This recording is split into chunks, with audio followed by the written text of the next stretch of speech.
नमस्कार, स्वागत है आपका झारखंड समाचार में। कैबिनेट की मंजूरी, डॉक्टरों स्वास्थ्य कर्मियों पर हमला किया तो होगी 2 साल तक की जेल, 50,000 रुपए जुर्माना। तो वहीं झारखंड में 50 किलोमीटर की गति से चलेगी हवा, वज्रपात के साथ होगी तेज बारिश। और झारखंड बजट सत्र में बीजेपी के हंगामे पर स्पीकर ने जताई नाराजगी, बोले व्यवस्था के नाम पर अव्यवस्था ठीक नहीं। तो वहीं बीजेपी के नियोजन नीति और 1932 पर मांगा सीएम का जवाब। तो वहीं चिंता में खराब हो गई जगन्नाथ महतो की तबीयत। बाबूलाल मरांडी ने शराब घोटाले का आरोप लगाते हुए सीएम हेमंत सोरेन से पूछा 7 सवाल।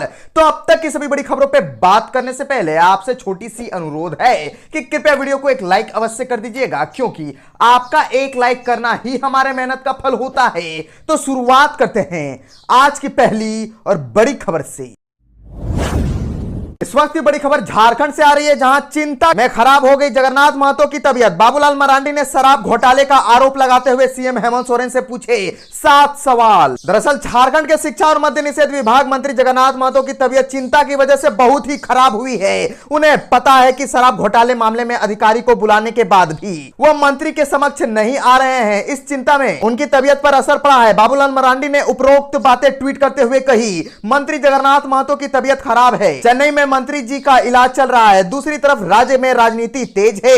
बाबूलाल मरांडी ने जगन्नाथ महतो के बेहतर स्वास्थ्य की कामना करते हुए हेमंत सरकार पर निशाना साधा। और बता दें कि बाबूलाल मरांडी ने ट्वीट करते हुए लिखा कि मैं झारखंड के शिक्षा एवं शराब वाले विभाग के मंत्री जगन्नाथ महतो जी के शीघ्र स्वस्थ होकर चेन्नई से लौटने की ईश्वर से कामना करते हुए मुख्यमंत्री हेमंत सोरेन जी से जानना चाहता हूं। इस ट्वीट के साथ बाबूलाल मरांडी ने हेमंत सोरेन से 7 सवाल किए। बाबूलाल मरांडी ने हेमंत सोरेन से 7 सवाल पूछे हैं। बाबूलाल मरांडी ने पहला सवाल पूछा, क्या आपको पता है कि दिल्ली वाले मंत्री मनीष सिसोदिया जी की गिरफ्तारी के बाद मंत्री जगन्नाथ महतो जी बेहद तनाव में है। झारखंड में छत्तीसगढ़ दारू सिंडिकेट के कारनामे की ताजा जानकारी जानने के लिए उनके बुलावे पर भी अधिकारी उनसे मिलने नहीं जा रहे थे। तजिंतन चिंता से परेशान मंत्री जी ने बैंक गारंटी बगैर शराब बेचने का काम कर रहे कंपनियों पर तुरंत कार्रवाई करने के लिए लिख भेजा, ताकि वह आगे आपके की परेशानी में न खुद पड़े जाए। कैबिनेट ने दी मंजूरी, डॉक्टरों स्वास्थ्य कर्मियों पर हमला किया तो होगी 2 साल तक की जेल, 50,000 जुर्माना। झारखंड में डॉक्टरों स्वास्थ्य कर्मियों पर हमला करने और चिकित्सा संस्थानों की संपत्तियों को नुकसान पहुंचाने पर 2 साल तक की सजा और 50,000 रुपए तक का जुर्माना होगा। कैबिनेट ने झारखंड चिकित्सा सेवा से संबंध व्यक्तियों चिकित्सा सेवा संस्थान विधेयक 2023 को मंजूरी दे दी है। अब इसे विधानसभा के इसी बजट सत्र में पारित कराया जाएगा। कानून बनने के बाद डॉक्टरों व स्वास्थ्य कर्मियों के खिलाफ हिंसक कार्रवाई करने और संपत्ति को नुकसान पहुंचाने पर कार्रवाई होगी। निजी चिकित्सा संस्थानों की संपत्ति के नुकसान की भरपाई के लिए क्षतिपूर्ति के रूप में लागत राशि कोर्ट के फैसले से तय होगा। वही सरकारी चिकित्सा संस्थानों की संपत्ति के नुकसान का आकलन करने के लिए डीसी इंजीनियर, सरकारी डॉक्टर और चिकित्सा उपकरणों के विशेषज्ञों की कमेटी बनेगी। यह कमेटी 15 दिन के भीतर रिपोर्ट देगी। इसी के आधार पर नुकसान का आकलन होगा। बता दें कि बिहार, उड़ीसा, कर्नाटक, केरल, गोवा, महाराष्ट्र, तमिलनाडु और केरल में पहले से ही यह कानून लागू है। गौरतलब है कि डॉक्टर और स्वास्थ्य कर्मी लंबे समय से मेडिकल प्रोटेक्शन एक्ट लागू करने की मांग कर रहे हैं। कैबिनेट ने कुल 40 प्रस्तावों को मंजूरी दे दी है। और बता दें कि डॉक्टरों और अस्पतालों को दुर्घटनाग्रस्त मरीजों का प्राथमिक उपचार हर हाल में करना होगा। बिल का भुगतान न होने पर भी सब अंतिम संस्कार के लिए परिजनों को सौंपना होगा। बकाया भुगतान के लिए अस्पताल नियम समस्त कार्यवाही करेंगे। इन प्रावधानों का पालन न करने पर डॉक्टरों और अस्पतालों का निबंधन रद्द कर दिया जाएगा। और डॉक्टरों द्वारा दुर्व्यवहार करने या गलत इलाज की शिकायत के मामले में डीसी, एसडीओ और इससे ऊपर रैंक के अधिकारी जांच करेंगे। यह जांच 15 दिन के भीतर करनी होगी।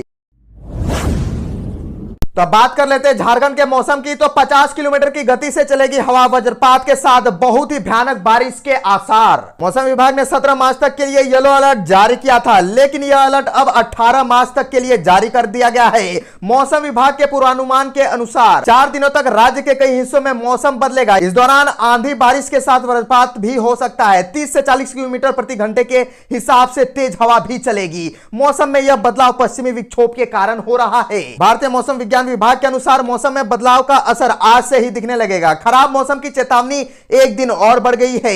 वहीं राज्य के कई जिलों में गर्मी का भी असर देखने को मिल रहा है। और बता दें कि मौसम विज्ञान विभाग का कहना है कि पश्चिमी विक्षोभ पूर्वी मध्य प्रदेश और तेलंगाना में चक्रवर्ती संचरण, बंगाल की खाड़ी और अरब सागर में नमी बढ़ना, तापमान में तेजी से हो रहा बढ़ोतरी और पश्चिमी पाकिस्तान में चक्रवर्ती परिसंचरण की वजह से मौसम में ऐसा बदलाव देखने को मिल रहा है। अभी कुछ दिन सावधान रहने की जरूरत है। बीजेपी ने नियोजन नीति और 1932 पर मांगा सीएम का जवाब। तो वहीं बीजेपी के हंगामे पर स्पीकर ने जताई बहुत ही नाराजगी, बोले व्यवस्था के नाम पर अव्यवस्था ठीक नहीं। झारखंड विधानसभा के बजट सत्र में भारतीय जनता पार्टी ने नियोजन नीति के मुद्दे पर हंगामा किया। बीजेपी विधायकों ने बाकायदा विधानसभा के मुख्य द्वार पर प्रदर्शन किया। पिछले 2 दिनों से बीजेपी विधायक सदन में 60-30 नाई चल तो लिखा हुआ चंदन क्यारी की विधायक अमर बावरी ने कहा कि राज्य सरकार ने रोजगार के नाम पर युवाओं के साथ खिलवाड़ किया है। यह सरकार 1932 खतियान के आधार पर स्थानीय नीति लागू करने के वादे को लेकर सत्ता में आई है, लेकिन अब तक स्थानीय और नियोजन नीति पर इनका स्टैंड क्लियर नहीं हुआ है। मीडिया ने 60-40 की खबरें आ रही है। आखिर क्या है यह? जब तक मुख्यमंत्री सदन में आकर खड़ा होकर इसका जवाब नहीं देंगे, भाजपा सदन में अंदर और बाहर नियोजन के मुद्दे पर विरोध प्रदर्शन करते रहेगी। गौरतलब है कि इस मुद्दे को लेकर सदन के भीतर भी बीजेपी विधायकों ने हंगामा किया। सत्र की शुरुआत होते ही बीजेपी विधायक वेल में चल गए और नियोजन नीति एवं 1932 के खतियान पर मुख्यमंत्री हेमंत सोरेन के जवाब की मांग करने लगे। स्पीकर रविंद्रनाथ महतो ने विधायक से शांत होकर अपनी अपनी सीट पर जाने का आग्रह किया, लेकिन विधायक नहीं माने। स्पीकर ने थोड़े नाराजगी भरे स्वर में कहा कि क्या माननीय सदस्य चाहते हैं कि जैसा दूसरे प्रांतों की विधानसभा में हो रहा है वैसा यहां भी हो? उन्होंने कहा कि मुझे यह स्वीकार नहीं है।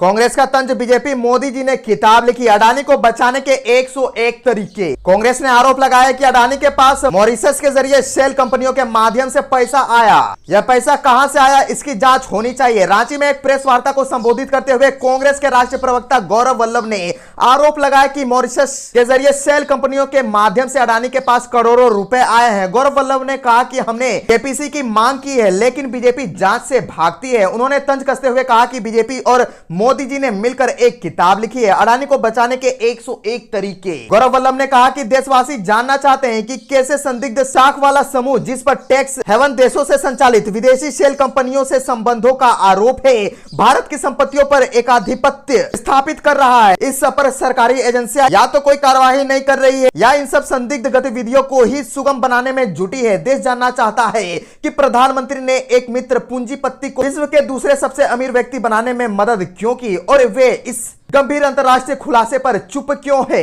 गौरव वल्लभ ने कहा कि 2014 से पहले पीएम मोदी अडानी जहाज में होते थे और अब अडानी मोदी जी की जहाज में दिखते हैं। उन्होंने कहा कि यह वजह है कि पीएम मोदी जिस किसी देश के दौरे पर जाते हैं उनके प्रतिनिधि मंडल में गौतम अडानी भी शामिल होते हैं। जैसे ही दौरा समाप्त कर पीएम मोदी लौटते हैं, संबंधित देश की प्रमुख कंपनियों का गौतम अडानी की कंपनियों से करार हो जाता है।